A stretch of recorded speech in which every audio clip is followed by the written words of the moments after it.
नमस्कार प्यारे विद्यार्थियों, स्वागत है आपका दृष्टि आईएएस में। अभी तक हमने बाल विकास एवं शिक्षा शास्त्र में कई सारे महत्वपूर्ण बिंदुओं को लेकर बात की है। अधिगम को लेकर हमने कई सारी बातें कर ली हैं।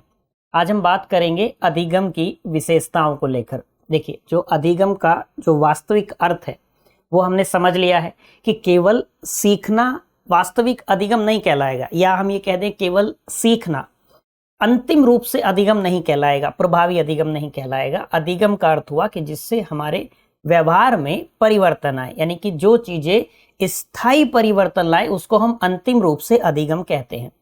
लेकिन फिर भी यदि हमें बिंदुवार तरीके से अधिगम की विशेषताएं बतानी हो, अधिगम की विशेषताएं लिखनी हो, तो कुछ बिंदु हमें सहज ही मिल जाते हैं अधिगम की विशेषताओं में। जैसे पहला बिंदु तो आपके मन में आ ही गया होगा, सहज है, कि हम कहते हैं कि सीखना अधिगम है। सीखना अधिगम है। अब यहां इस सीखने में ये अंडरस्टूड है चीजें कि वो स्थायी परिवर्तन वाली बात है। बात समझ पा रहे हैं? क्योंकि हमें वही वास्तविक अर्थ ही अंतिम रूप से ध्यान रखना है, उसी को हमें अपनी स्मृति में रखना है, उसी को हमें बोध स्तर पर इसकी हम बात करते हैं, या जो तीसरा स्तर है चिंतन मनन का स्तर, वहां तक हमको यही ध्यान रखना है कि सीखना और जो सीख हमारे व्यवहार में स्थायी परिवर्तन लाए। बिंदु स्पष्ट हुआ? तो एक तो हम सहज ही कह पाएंगे कि सीखना अधिगम है। अच्छा, यहां से ही दूसरा बिंदु सहज ही आ जाएगा, कौन सा? व्यवहार परिवर्तन वाला। यानी कि यदि हम अधिगम की एक विशेषता कहना चाहें तो हम यह भी तो कह सकते हैं कि अधिगम व्यवहार परिवर्तन है। क्या है अधिगम? अधिगम व्यवहार परिवर्तन है। क्योंकि जिस अधिगम से व्यवहार में परिवर्तन ना आए, किसी भी प्रकार के व्यवहार में, वो अधिगम है ही नहीं। बिंदु स्पष्ट है? आपको याद आना चाहिए, जैसे हमने एक बात की थी कि प्रयोजन पूर्ण होता है। पूरी अधिगम की प्रक्रिया का एक प्रयोजन होता है, उद्देश्य होता है। यदि कोई प्रयोजन नहीं है, उद्देश्य नहीं है, तो वहां अधिगम की कोई बात ही नहीं है।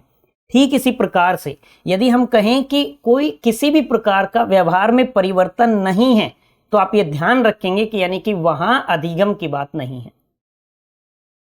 बिंदु स्पष्ट हुआ? आप अपने दैनिक जीवन से अनुभव कीजिए, आप अपनी डे टू डे लाइफ में कितनी सारी चीजें सीखते होंगे, लेकिन उन सीख में से कितने बिंदु अंतिम रूप से आपके व्यवहार में परिवर्तन ला पाते हैं, आप अनुमान कर लीजिए। जो बिंदु अंतिम रूप से आपके व्यवहार में परिवर्तन लाते हैं, जो जिन बिंदुओं का आप ये कह लीजिए आत्मसात कर लेते हैं, वही अंतिम रूप से अधिगम है। बात समझ पाए? जैसे हमने बाइक वाला एक उदाहरण लिया था कि मोड़ पर मुड़ते समय एक बाइक सवार की गति अधिक थी, तो वो गिर गया, उसको चोट लगी। उस क्षण में उसके दिमाग में ये बात आई कि यानी कि यहाँ जब बारिश का मौसम है, हमने ये बात की थी, तो बाइक फिसल सकती है, आगे से मुझे इस चीज का ध्यान रखना होगा कि मुझे गति कम करनी है। लेकिन वो वहां से उठकर जैसे ही आगे गया बाइक लेकर, दूसरा मोड़ आया, उसने फिर से गति को कम नहीं किया। तो क्या इसको हम अधिगम कहेंगे? ये अधिगम एकदम नहीं होगा। अधिगम कब होता? अब यहां से इस घटना के बाद से वो जब जब बाइक चलाए, चाहे बारिश का मौसम रहे या ना रहे, जब जब वो किसी मोड़ पर रहे, तो उसकी गति स्वतः ही कम हो जाए, इसको कहेंगे कि उसने उस घटना से सीख ली। बात समझ पा रहे हैं आप? यहां तक कि हमने किसी परीक्षा को दिया, उस परीक्षा में हमें असफलता हाथ लगी, मनवांछित परिणाम नहीं आया, परिणाम हमारे पक्ष में नहीं आया।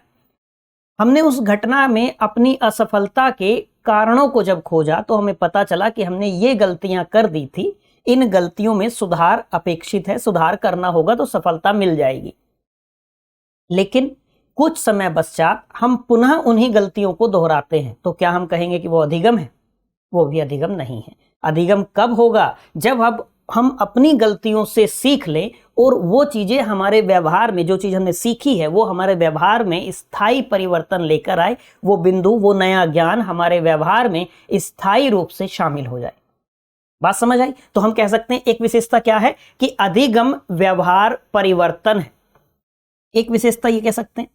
अब एक बिंदु हम सहज ही यहां से यह भी डिराइव कर सकते हैं, स्वतः ही हमें समझ में आ जाएगा। हम ये कह सकते हैं कि जैसे हमें नवीन ज्ञान प्राप्त होता है, या हम नई नई प्रतिक्रियाओं को ग्रहण करते हैं, जैसे हमने बात की थी पहले भी कि जो छोटा बालक है वो शुरुआत में क्या करेगा कि वो चीजों को नाम देना शुरू करेगा, उनके नाम को ध्यान रखना शुरू करेगा, उनमें भेद करना शुरू करेगा। बात समझ पाए? यानी कि उसकी जो प्रतिक्रियाएं हैं, जैसे हमने उदाहरण लिया था कि गर्म चाय का कप है, उसमें यदि वो हाथ लगा देता है तो उसको पता चलेगा कि हाथ जल जाएगा। अब आगे से क्या होगा कि वो सावधान रहेगा, ऐसी गलती नहीं करेगा। ये क्या होगा? ये अधिगम होगा। आप समझ पाए? उसने नवीन ज्ञान ग्रहण किया, वो उसके व्यवहार में शामिल हो गया स्थायी रूप से, उसने नई प्रतिक्रियाओं को ग्रहण किया। बिंदु स्पष्ट है? तो क्या कह सकते हैं कि अधिगम नवीन ज्ञान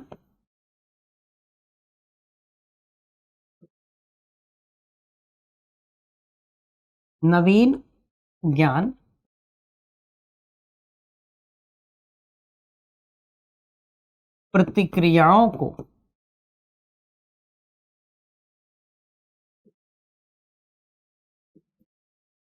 ग्रहण करता है। अब ठीक इसी प्रकार से जो ये नई प्रतिक्रियाओं को ग्रहण करना हुआ, नवीन ज्ञान को ग्रहण करना हुआ, ज्ञान में वृद्धि हुई या पहले से स्थापित ज्ञान में सुधार हुआ, संशोधन हुआ, तो हमें निरंतर यहां से जैसे जैसे चीजें आगे बढ़ती हैं, जैसे जैसे हम अपना जीवन जीते हैं, हमें कुछ अनुभव होने शुरू होते हैं, जो हमें दिन प्रतिदिन अपने जीवन में जो जीवन के अनुभव हैं, उन अनुभवों से भी हम सीखते हैं, उन अनुभवों से भी हमारे व्यवहार में स्थायी परिवर्तन आता है, उसको हम कहते हैं वो अधिगम है। तो क्या हम यह नहीं कह सकते कि अधिगम क्या हो जाएगा? अधिगम अनुभवों का एक ढांचा है, एक संघ है, या कह सकते हैं संगठन है। बिंदु स्पष्ट हुआ? तो एक अधिगम की विशेषता हम क्या कह सकते हैं? अधिगम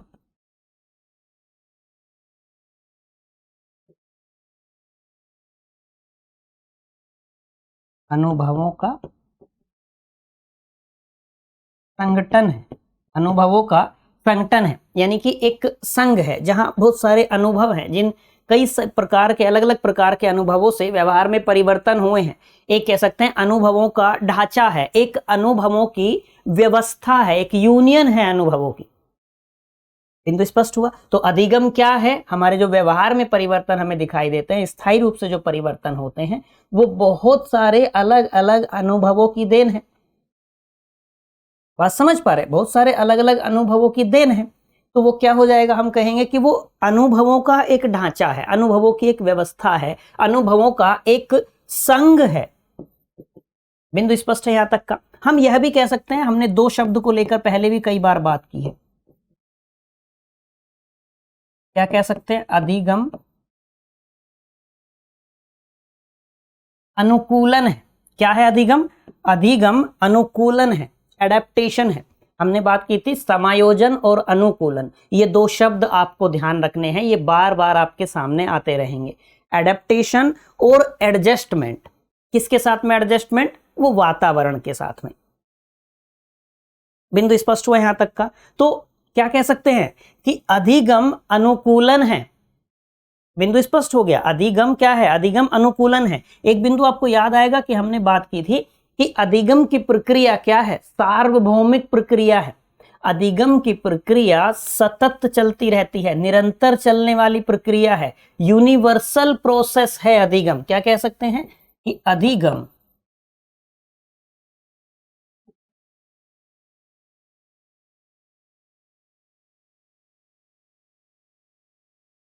अधिगम क्या है? अधिगम सार्वभौमिक है। सार्वभौमिक है यानी कि किसी, हम ये कहें जो स्थानिक प्रभाव हैं, यानी कि स्थानिक की बात कर लीजिए, राष्ट्रीय की बात कर लीजिए, या जातीय की बात कर लीजिए, या अन्य भी जो संकुचित भावना आपके मन में आती है, उनसे मुक्त है अधिगम। बात समझ पा रहे हैं? जब हमने ये कहा कि मनुष्य के अलावा अन्य जीवों में भी अधिगम की प्रक्रिया निरंतर चलती रहती है, बात समझ पा रहे हैं? यानी कि अधिगम के लिए ये जो हम बात करते हैं राष्ट्रीयता वाली या स्थानीय, स्थानिक प्रभाव, उन सब से मुक्त है अधिगम।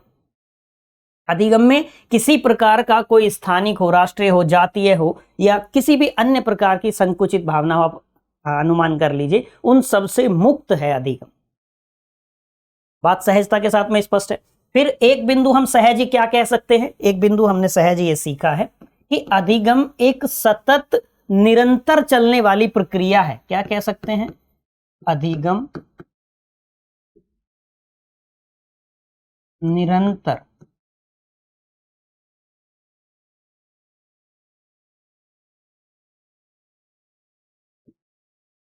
अधिगम निरंतर चलने वाली प्रक्रिया है। हम अपने दैनिक जीवन में भी निरंतर कुछ ना कुछ सीखते रहते हैं। यानी कि जन्म से, बालक के जन्म होने के उपरांत से और उसकी मृत्यु के समय तक जीवन पर्यंत मनुष्य कुछ ना कुछ सीखता रहता है। बिंदु स्पष्ट हुआ? यानी कि उसके अधिगम की प्रक्रिया निरंतर चलती रहती है, वो रुकती नहीं है, वो सतत प्रक्रिया है। आप यह भी कह सकते हैं कि अधिगम सतत प्रक्रिया है।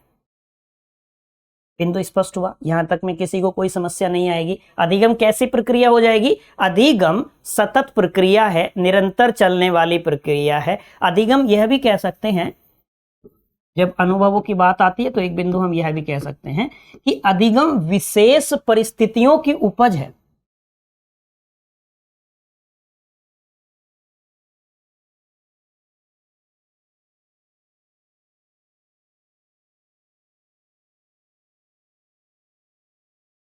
अधिगम क्या है? अधिगम विशेष परिस्थितियों की उपज है। सहजता के साथ में कह सकते हैं, वो व्यक्ति जो बाइक वाला हमने उदाहरण लिया, वो जब उस मोड़ पर गिर गया, गति अधिक होने की वजह से बाइक फिसल गई, स्लिप कर गया बाइक का टायर, तो वो विशेष परिस्थितियां थी।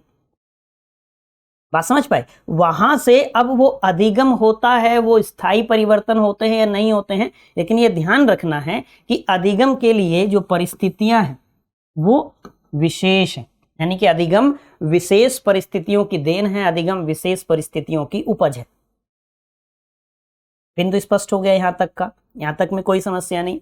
अब एक बिंदु यहां आता है साथ ही कि फिर अधिगम की यदि सोपान की बात की जाए, यदि अधिगम के चरण की बात की जाए, यदि आपसे अधिगम के स्टेप्स की बात की जाए, ये पूरी प्रक्रिया, अधिगम की जो प्रक्रिया है, इसके सोपान कौन कौन से हैं, इसके चरण कौन कौन से हैं, कौन से स्टेप्स होते हैं अधिगम की प्रक्रिया में, तो एक एक करके जैसे हम बात कर लें। एक हम कह सकते हैं अभिप्रेरणा।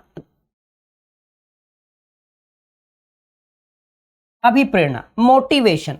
अधिगम के लिए, जैसे हमने पहले भी बात की है कि अधिगम प्रयोजन पूर्ण प्रक्रिया है, उसका एक प्रयोजन होता है। तो उस प्रयोजन को या जो लक्ष्य हमने निर्धारित किया है, उस लक्ष्य की प्राप्ति के लिए एक अभिप्रेरणा तो होगी। कुछ भी हो सकती है, ये सभी के लिए अलग अलग हो सकती है। बात समझ पा रहे हैं? यानी कि अधिगम की प्रक्रिया का सबसे पहला चरण, सबसे पहला सोपान क्या है? अभिप्रेरणा, मोटिवेशन। बिंदु स्पष्ट है? दूसरा बिंदु, यहीं से जब मोटिवेशन मिली, अभिप्रेरणा मिली, फिर एक लक्ष्य निर्धारित होगा, या आप कह सकते हैं उद्देश्य।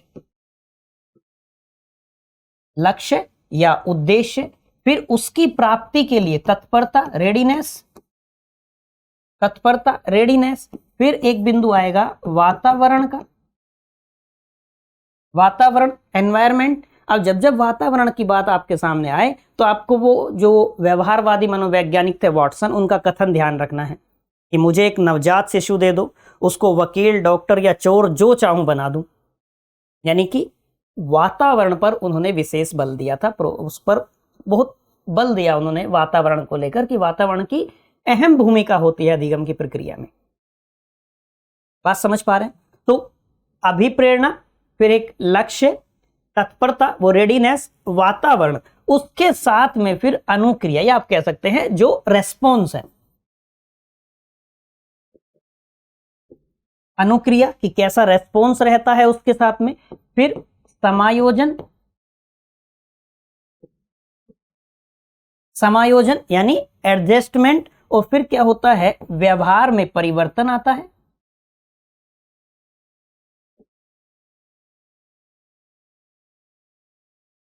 व्यवहार में परिवर्तन होता है, और सबसे अंतिम चरण जहां यह प्रक्रिया समाप्त हो जाती है उसको कहते हैं स्थायीकरण,